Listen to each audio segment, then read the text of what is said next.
Friends, welcome to SMB recipes. એસએમબી રેસિપીઝમાં આજે આપણે ડ્રાય ફ્રૂટનું મિલ્કશેક બનાવતા જોઈશું. એના માટે આપણને જોશે 1 ગ્લાસ દૂધ, 2 ચમચી શક્કર, 10 કાજુ, 10 બદામ, 4 સ્મોલ પીસ અખરોટના, 4 થી 5 પિસ્તા બારીક કાપેલા ગાર્નિશિંગ માટે, 2 થી 3 બદામ બારીક કાપેલી ગાર્નિશિંગ માટે, 2 થી 3 સ્કૂપ આઈસ્ક્રીમના વેનીલા યા બટરસ્કોચ. બનાવવાની રીત: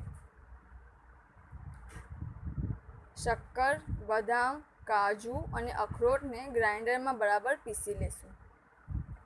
પછી એ મિક્સચરને બ્લેન્ડરમાં નાખશું અને મિલ્ક અને 2 સ્કૂપ બટરસ્કોચ યા વેનીલા આઈસ્ક્રીમ એડ કરશું અને બ્લેન્ડ કરી લેશું. હેન્ડ બ્લેન્ડર બી ચાલશે. પછી બ્લેન્ડ કર્યા બાદ એ મિક્સચરને ગ્લાસમાં નીકાળશું અને એના ઉપર આઈસ્ક્રીમ નાખશું અને બદામ પિસ્તાથી ગાર્નિશ કરી લેશું. મિલ્કશેક રેડી છે. શુક્રાન.